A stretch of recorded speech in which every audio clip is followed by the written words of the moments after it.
The humiliation didn't come wrapped in anger. It came disguised as a joke everyone else laughed at.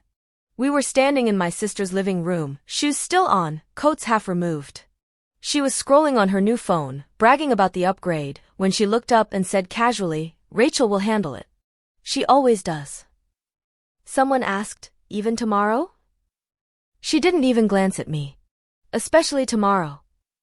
There it was. My name used as a conclusion, not a question. I smiled out of reflex. Years of training made sure of that. My brother nodded like this was settled law. My mother moved on to another topic. No one noticed I hadn't agreed. I wasn't asked. I was assigned. As the room filled with noise again, I stood there quietly, realizing something unsettling. They weren't being cruel. They were being comfortable. Comfortable assuming my time, my effort, my silence belonged to them. And that was the moment I understood. Respect doesn't vanish loudly.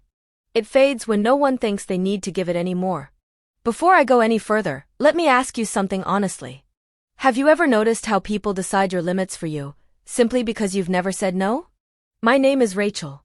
For a long time, that name carried a quiet promise in my family. If something needed to be done, I'd do it. Not loudly. Not dramatically. Just, reliably. I thought that steadiness was love. What I didn't understand yet was how easily dependability turns into entitlement, and how one forgotten phone would finally expose the difference. I lived alone in a small, orderly apartment not far from where my family gathered every weekend. Close enough to be useful. Far enough, I thought, to keep my independence intact. During the week, I worked a stable job that required precision and restraint. I was good at it because I listened more than I spoke. I noticed patterns. Deadlines. What people promised versus what they actually delivered. That habit followed me home. In my family, I was the one who filled gaps without announcing it. If my sister needed help moving, I rearranged my schedule. If my parents had an appointment, I drove. If something went wrong at the last minute, I was already halfway there before anyone finished explaining. No one demanded it outright. That was the clever part. It was assumed. Appreciated in passing. Never acknowledged in full. My sister liked to say I was low maintenance. What she meant was that I didn't require reassurance. I didn't compete for attention. I didn't threaten the balance. I stayed calm, even when decisions were made around me instead of with me. I told myself I preferred it that way. I measured my worth by how smoothly things ran. If everyone else was comfortable, I felt successful. If there was tension, I absorbed it quietly, believing that harmony was my responsibility. What I didn't see yet was how one-sided that arrangement had become. How giving without boundaries slowly trains people to stop asking permission. By the time I noticed the imbalance, it already felt normal to them. And that normality would soon be tested by something they never thought to retrieve. The first signs weren't dramatic. They were small enough to dismiss, which is why everyone else did. My sister started excluding me from conversations that directly affected me. Plans were finalized before I was informed. When I questioned it, she'd smile and say, "Oh, I assumed you'd be fine with it." Not asked. Assumed. There were jokes, too. Casual remarks slipped into group settings, comments about how I didn't really need much or how I was easygoing to a fault. People laughed. I laughed with them, even when something tightened in my chest. Once, at a family dinner, I mentioned I might be unavailable one weekend. The room went quiet. My brother raised an eyebrow and said, "Since when do you get busy?" It was framed as humor. It landed like a warning. After that, I noticed how often my needs were delayed, minimized, or quietly redirected. If I expressed discomfort, it was met with confusion, as if I were changing the rules mid-game. My mother reminded me how much everyone relied on me. My sister accused me of being sensitive. So I adjusted. Again. I stayed polite. Composed. I told myself I was imagining patterns where none existed. That closeness required compromise. That love sometimes looked like inconvenience. But late at night, alone, I replayed conversations in my head and felt a growing unease. Respect wasn't being taken from me. I was slowly handing it over, one unchallenged assumption at a time. I didn't know yet that proof of this imbalance already existed. It was sitting in a drawer, powered off, waiting for me to notice it. Once the pattern set in, their confidence grew. My sister began speaking for me even when I was present. She'd answer questions directed at me, volunteer my time, make decisions with a certainty that suggested prior consent. When I corrected her, gently, she'd wave it off. "Rachel doesn't mind," she'd say, smiling like she knew me better than I knew myself. Privately, she was warmer. Too warm. She'd thank me afterward, praise my reliability, remind me how much she trusted me. That contrast made me hesitate. If she was grateful behind closed doors, maybe I was overreacting in public. That was the trick. The more I stayed quiet, the more they mistook silence for agreement. Family conversations began to move faster, skipping over me entirely. I was informed, not consulted. Included, but only after decisions were sealed.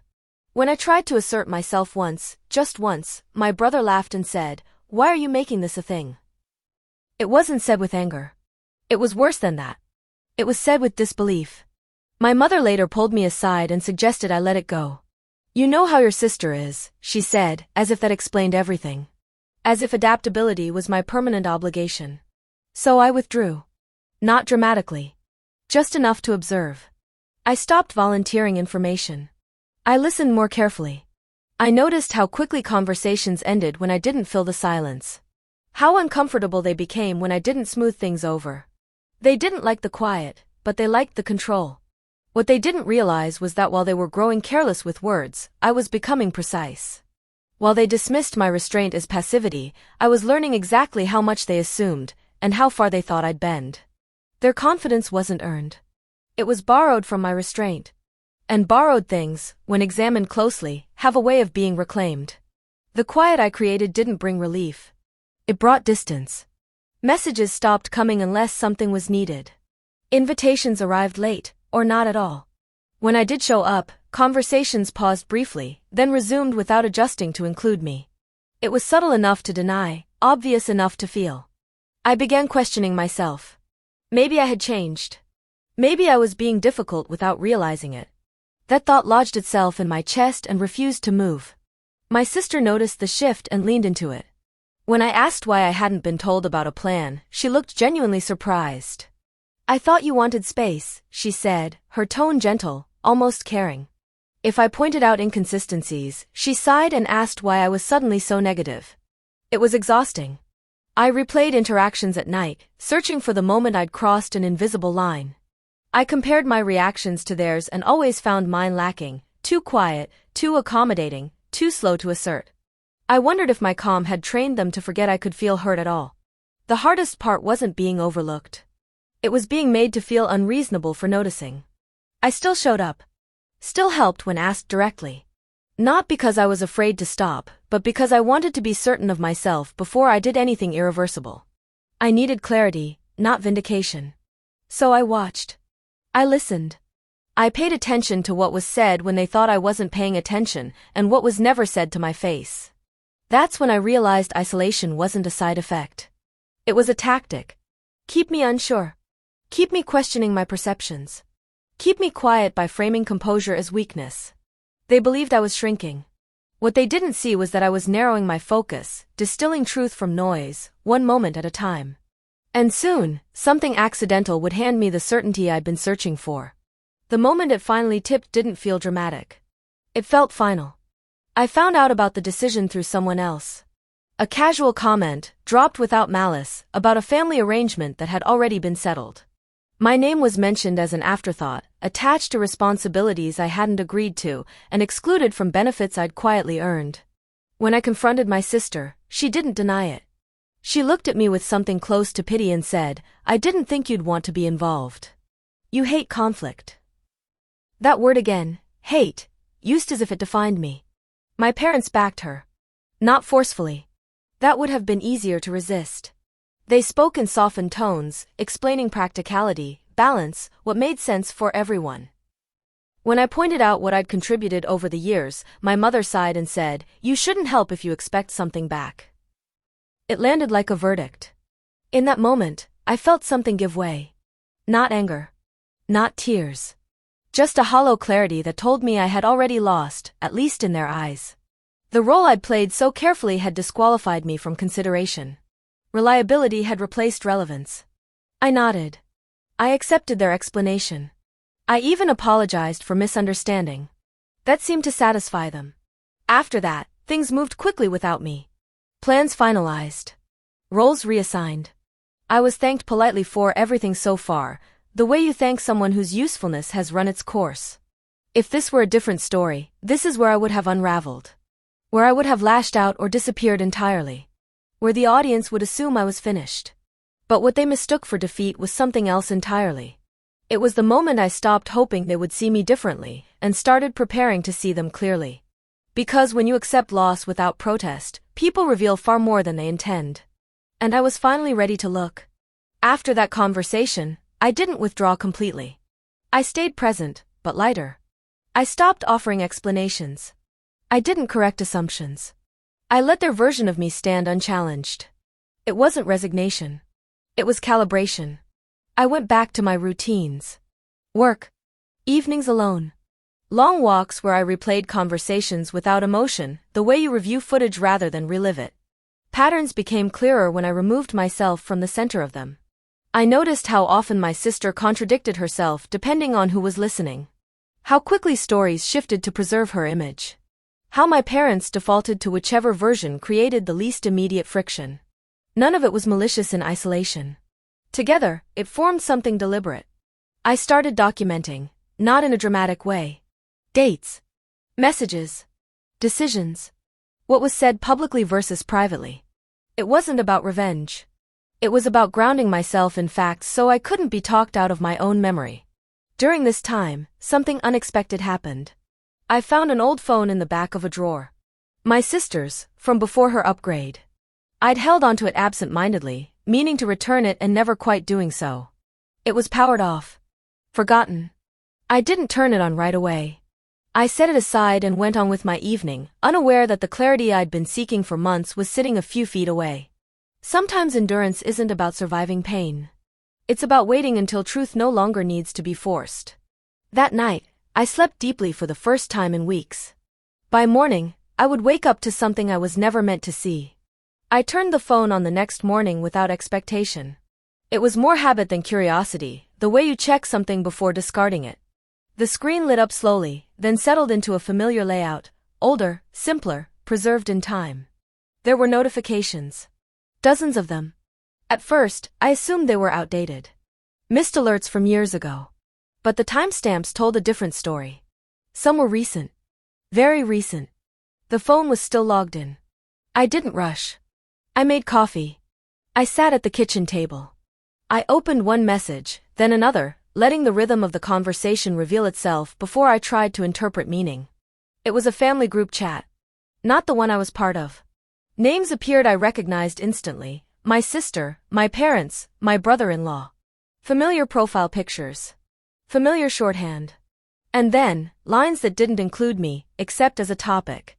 She's so easy, one message read. Another followed, she'll never push back. She hates drama. I felt a tightening in my chest, but I kept reading. They discussed plans involving my time and resources as if they were shared property. They mocked my restraint. They reassured one another that I would come around if I ever objected. And then I saw it, the sentence that reframed everything I'd endured. She'll always put us first, my sister wrote. Even when we treat her like trash. No emojis. No irony. Just certainty. In that moment, confusion dissolved. Doubt evaporated. The fragments I'd been carrying finally locked into place. This wasn't misunderstanding. It wasn't poor communication. It was consensus. They hadn't misread me. They'd studied me, and built a system around what they believed I'd tolerate. I didn't cry. I didn't shake. I closed the chat and sat quietly, feeling something steady replace the ache I'd been carrying. Clarity isn't loud. It doesn't need validation. Once you see the pattern clearly, you stop asking whether it exists. And I had just been given something more valuable than confrontation. I had confirmation. I didn't respond to anything I read. That was the first decision I made with clarity. Instead, I checked the details. Message dates. Edit histories. Media files. Voice notes sent when emotions were looser and filters thinner. This wasn't a single cruel moment captured out of context. It was months, years, of reinforcement. They talked freely because they believed the space was sealed. I realized something else, too. The phone wasn't just forgotten. It had been deliberately replaced during a moment of convenience. My sister had upgraded quickly, transferring what she wanted and leaving the rest behind. She never logged out. Never wiped it. Never imagined it would matter. That oversight was not my doing. I didn't screenshot impulsively. I didn't forward anything. I created a private archive, time-stamped, backed up, organized. Conversations saved in sequence, not fragments that could be dismissed as emotional interpretation. I included context. Cross-referenced events I remembered with messages that confirmed intent. It wasn't about exposure yet. It was about credibility. As I read more, I noticed how often my parents deferred to my sister's framing. How decisions were softened after being agreed upon elsewhere. How my brother-in-law encouraged the dynamic with humor that disguised instruction. They weren't conspiring in secret. They were aligning in comfort. And in doing so, they documented everything. I closed the phone and placed it back in the drawer. I didn't feel triumphant. I felt anchored. The ground beneath me finally solid. For the first time, I didn't wonder if I was imagining patterns. I didn't need to rehearse explanations. I didn't need to prove pain. I had something stronger than outrage. I had a record. They still believed I was unaware. Still comfortable. Still compliant. That belief would shape every move they made next. And I would let it. Because leverage doesn't come from being louder. It comes from being prepared while others remain careless. They thought the story was already written. They didn't know I was holding the draft they'd never intended me to read. Something fundamental shifted after that, not in how I behaved outwardly, but in where I placed my weight internally. I stopped wanting explanations from them. Stopped rehearsing conversations that would never happen. Stopped hoping for acknowledgement that would always come with conditions. The group chat hadn't made me angry. It had made me precise. I saw myself clearly for the first time, not through their language, but in contrast to it. I wasn't naive. I wasn't weak. I wasn't easy. I had been intentional, patient, and deeply misread by people who benefited from that misreading. Once I accepted that, a quiet confidence settled in. I began interacting with them the same way, but with boundaries they couldn't see yet. I responded when spoken to. I fulfilled commitments I'd already made. I didn't volunteer anything new. When my sister praised me publicly, I thanked her without shrinking. When she assumed something, I nodded noncommittally and let the assumption stand, unconfirmed. They mistook my calm for compliance. That worked in my favor. Inside, I no longer flinched. Their comments didn't echo. Their jokes didn't linger. I wasn't bracing myself for approval or preparing defenses. I was observing outcomes. I redirected my energy quietly. I reviewed legal documents tied to family matters I'd once trusted others to handle. I checked timelines. I clarified what was verbal agreement versus written obligation. I learned exactly where I stood, not emotionally, but structurally. This wasn't about revenge. It was about sovereignty. There's a moment when endurance stops being about survival and becomes about choice. I crossed that line without ceremony. No declarations. No confrontations. Just clarity. They still believed I was the same Rachel, predictable, accommodating, harmless. They didn't see the shift because it didn't announce itself. But from that moment on, every step I took was intentional. Every silence had weight. Every delay had purpose. And soon, I would stop reacting altogether and start positioning. I didn't move quickly. Speed would have betrayed emotion, and emotion would have weakened credibility. Instead, I began preparing in ways that looked ordinary from the outside. I asked neutral questions. I requested copies of documents I had previously trusted others to hold. I framed it as organization, as foresight, things I'd always been praised for. No one objected. My sister was especially relaxed during this period. She spoke freely, confident in her assessment of me. She continued making plans that relied on my cooperation, often in group settings where refusal would seem awkward. I smiled. I nodded. I let timing remain ambiguous. Meanwhile, I consulted quietly. Not dramatically. Just enough to understand my position. What I was legally responsible for. What I wasn't. What could be reassigned. What needed consent. I learned how much of my involvement was assumed rather than authorized. The gap was significant.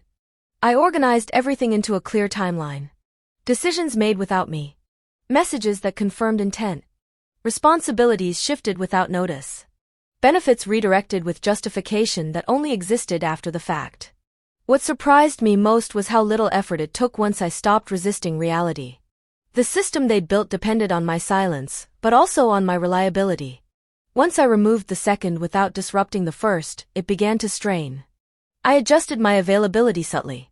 Delayed responses. Clarified boundaries without confrontation.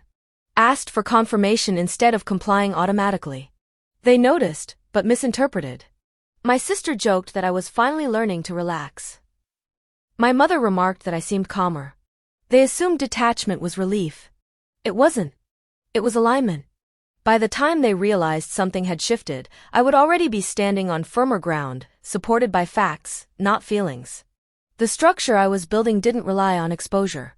It relied on inevitability.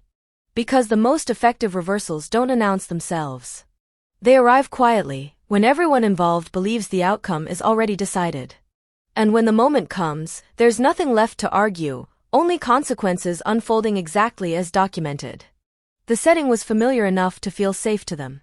It was another family gathering, larger this time, with extended relatives and friends drifting in and out. The same living room where decisions had been made around me before. The same voices, the same confident rhythms. Only the stakes were higher. There was a formal announcement planned, something they'd already agreed on in private. I knew because I'd read about it weeks earlier, framed in that group chat as a certainty. My role in it was assumed, my consent implied. I arrived on time. Not early. Not late. I dressed simply. Composed. Unremarkable enough to avoid attention. I greeted everyone the same way I always had. No one sensed danger. My sister was radiant, energized by an audience. She spoke easily, confidently, laying out plans with the assurance of someone who believed the room was already aligned. She referenced me more than once, using my name as reinforcement, as proof of stability. I waited. When she finally invited me to confirm a detail, publicly, casually, I didn't correct her. I didn't agree, either. I asked a question. A small one. About documentation. About when certain decisions had been recorded and by whom. The room stilled just slightly. She laughed it off, answering vaguely. That had always worked before. But this time, I followed up. Calmly. Precisely. Asking for clarity rather than confrontation. Others began listening. I wasn't raising my voice. I wasn't accusing anyone. I was simply refusing to finalize something I hadn't agreed to, and doing so in a space where assumptions could no longer hide. The atmosphere shifted. Not dramatically. Uncomfortably. They had brought me back into the arena believing I would play my old role. They didn't realize I had changed the rules quietly, long before I walked through the door. And once you stop confirming other people's narratives, the truth has room to surface on its own. My sister sensed the shift before she understood it. She leaned into confidence, filling the space with explanations that grew broader, less precise. She spoke quickly, overlapping details, smoothing gaps with humor. It was the kind of performance that worked when no one was checking. But people were checking now. When someone asked a simple follow-up, about timelines, about responsibilities, she answered with certainty that didn't match the records I had quietly requested weeks earlier. Small inconsistencies surfaced. Dates that didn't align. Decisions attributed to conversations that had never happened. I stayed still. Each time she overstated, she boxed herself in further. Each reassurance created another point that could be verified and contradicted. She tried to redirect attention to me. Rachel's been handling this, she said, smiling. She knows. That was the moment I spoke. Not to accuse. To clarify. I explained, calmly, that I hadn't agreed to the arrangement being presented. That I had been informed after the fact. That I had asked for documentation and never received confirmation. My tone was neutral. My language exact. The room went quiet, not in shock, but in recalibration. My sister laughed again, sharper this time. She said I was overthinking. That I was misunderstanding intentions. That I was making something simple unnecessarily complicated. It was too much. Her confidence tipped into insistence. Her explanations became defensive. She began referencing conversations that contradicted one another, trying to maintain control through volume rather than coherence. People noticed. I didn't interrupt. I didn't correct her mid-sentence. I let the overreach continue because overreach exposes itself. When someone finally asked me directly what I wanted to do, I answered honestly and briefly. I wanted what had been agreed to with me, not for me. That single distinction reframed everything. Because once the room understood the difference, her certainty no longer sounded like leadership. It sounded like assumption. And assumptions, when examined publicly, have a way of collapsing under their own weight. I didn't raise my voice to release the truth. I didn't need to. When the room finally turned toward me, really turned, not out of politeness but curiosity, I took a breath and spoke as if I were presenting facts at work. No emotion. No history. Just sequence. I explained that I hadn't been part of the private discussions being referenced. That decisions attributed to my agreement were never discussed with me beforehand. That when I asked for clarity, I received reassurance, but no documentation. Someone asked how I knew. I paused, not for drama, but for accuracy. I said I had records. Not interpretations. Not fragments. Conversations. Dates. Context. A consistent pattern of planning that assumed my compliance while excluding my consent. I didn't read messages aloud. I didn't quote insults. I didn't need to. I described the structure of what existed, not the cruelty of what was said. That distinction mattered. My sister interrupted, laughing nervously, insisting I was exaggerating. That it was all taken out of context.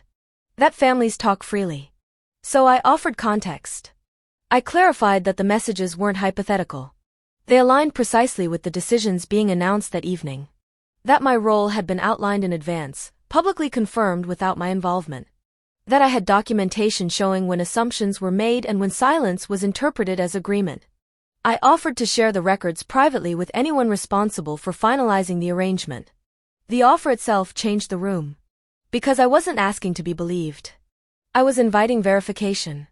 My parents looked at one another. Someone shifted in their seat. The conversation stopped being about emotion and became about process. About how things had been handled. About who had spoken for whom. My sister tried one last time to regain control, accusing me of betrayal, of invading privacy, of making family matters public. I answered once. I said I hadn't made anything public. I had only declined to continue something that had been done without me. Silence followed, not the uncomfortable kind, but the settling kind. The kind that arrives when explanations no longer hold. I didn't argue after that. I didn't need to. The truth had been released, not as an attack, but as a fact pattern no one could dismiss without confronting themselves. The collapse wasn't loud. No one shouted. No accusations flew across the room. What fell apart was something quieter and far more damaging. Credibility. People began asking questions my sister couldn't answer cleanly. Not aggressively. Just carefully. Requests for clarification. Follow-ups that required consistency. Each one exposed another small gap between what had been claimed and what could be confirmed. She grew flustered. Her confidence thinned.